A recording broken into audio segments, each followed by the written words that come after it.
I want to talk about the legality of growing your own mushrooms. Let's start from the point, so you'll be smart, you'll be safe. Let's start from the point that it's illegal. Psychedelic mushrooms are illegal under the Controlled Substance Act. Spores are not under the federal Controlled Substance Act. Three states, California, Idaho, Georgia, they say that spores are illegal. So know that. But once you start growing, when you have mycelium in your jar, which that's the point of growing, you have that after a couple days, it'll start forming, then that is against the Controlled Substance Act because you'll have psilocybin and psilocin at this point. Okay, so how am I selling kits? Why am I selling kits? Why might you want to do this if it's illegal? What I want to talk about is the religious exemption. In the United States, as we know, we have the free exercise of religion. That's a First Amendment right. That came into some doubt in a drug case, and the Supreme Court, they kind of tampered with it.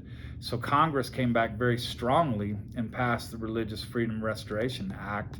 It passed all of Congress with just 3 no votes and was signed by President Clinton quite a while ago. And that reestablished the highest level of scrutiny for government to mess with religion. And then a case came along where a church had a psychedelic sacrament. That church was União do Vegetal, UDV, that's part of a Brazilian sect. And the Drug Enforcement Agency came and seized that church's ayahuasca and said this violates the Controlled Substance Act, which the substance ayahuasca, when mixed together, it clearly does. And so that looked like a legitimate bust, and this religion was in trouble. This church was in trouble. So it went all the way to the U.S. Supreme Court. And the U.S. Supreme Court unanimously told DEA to give this church back its sacrament. And so in that case, what the Supreme Court established is that if worship is safe, and so I should say entheogenic worship, that means with a psychedelic sacrament, it is legal if it is safe, and if that sacrament, the psychedelic, is central to the person's sincerely held religious beliefs. And so there the court found that yes, the UDV church, it was using it safely, and the sacrament clearly was central to their sincerely held religious beliefs. And so that's the standard that I would be held to, that you would be held to, if you are saying my worship is exempt under the law. And so that's what you want to look for, is you want to be safe. And that makes sense. If we're not being safe, then we should have to answer for that. And if we're not being sincere, well, then it's not religion, right? And so the religious exemption, it covers legitimate worship. And that's what we're interested in with my group, the Divine Assembly. We legitimately, sincerely believe that we're worshiping with psychedelic mushrooms, that it helps us see reality in a different and better way. It helps us connect to ourselves, connect to others, connect to the universe. And we put that down in a decree. We do not have dogma where everyone has to do the same thing. Everyone has to believe the same thing. That's the tradition I come from. And I think that's detrimental to the human spirit. I think it's detrimental to our own spirituality. So I didn't want to repeat that. So we set up the Divine Assembly with just one tenet, that each individual can commune with the divine and receive guidance. So if an individual can do that directly, then they don't need intermediaries. They don't need dogma. They don't need doctrine.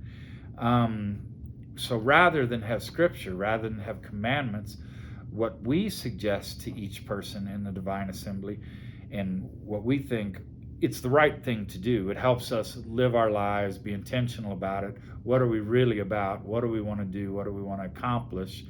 who do we want to be, who do we not want to be, that can help with a good life and help with a spiritual practice, and it really can become a meaningful religion.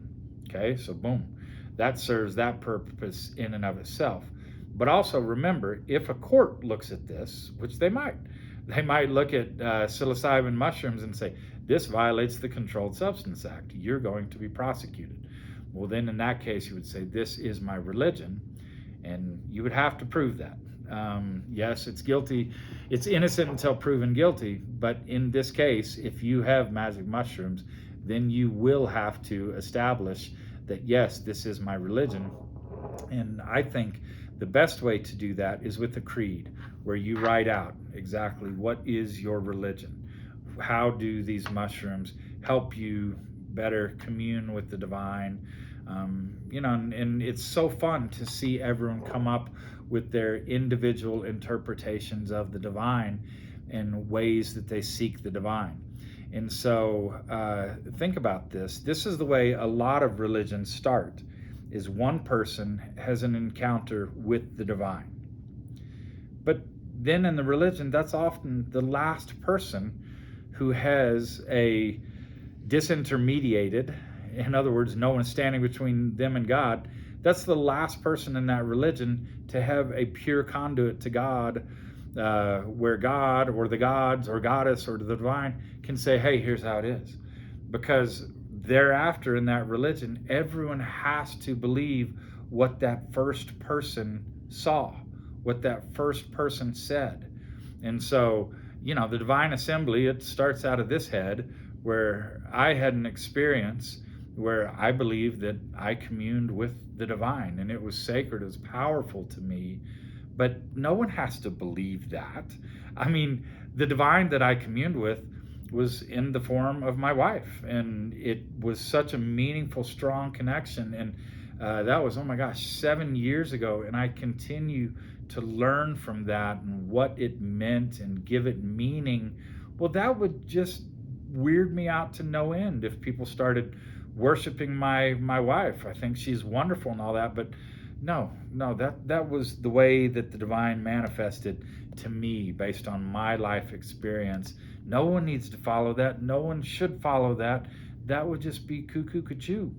So what I really want to make possible with the legal protections of the Divine Assembly is not for everyone to see what I saw, but for everyone to be able to see, so that each individual can encounter the divine however they want. And then go ahead, and why wouldn't you make that your religion? Why wouldn't you say, wow, I've had these experiences with the divine. I'm not trying to control anyone else, because again, I think that's very problematic. We've seen that in the history of humans.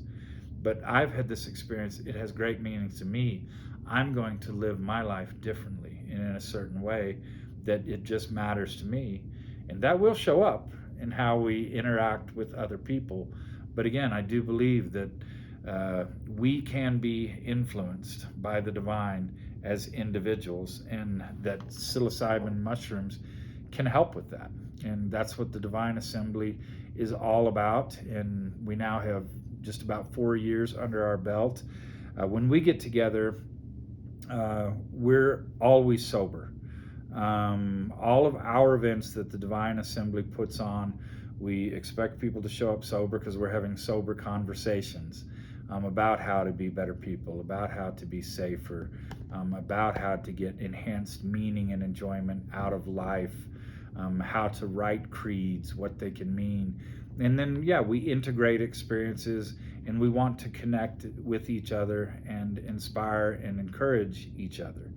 Now, the worship part, absolutely, most of us, not all, most of us, we do worship with psilocybin mushrooms, but the way we do that is in small groups, right? Do it with your family, do it with your close friends. That's where there is safety in psychedelics. We started out, we were doing some big ceremonies with a lot of people. Hey, come worship with us. And I think that's just too fraught, where people are showing up, we don't know them, they don't know us. That can lead to some dangers. And so where we do not hand out sacrament. Rather, we go in our small groups and worship uh, organically in these small groups wherever it's appropriate, in someone's home, out in the wilderness. But we don't do the big group ceremonies because, again, we believe religion is something that each individual can own autonomously. You don't need a big group to take the sacrament and to have an experience. You can do that on your own. You can do that with a loved one. You can do that with some friends. And if you show your sincerity, write it down in a creed, you're going to start living differently. And that would absolutely, your good life and the way that you've changed, the way that you're intentional about things, that actually would be your best defense at saying, yes, this is my religion, because people around you would absolutely see it.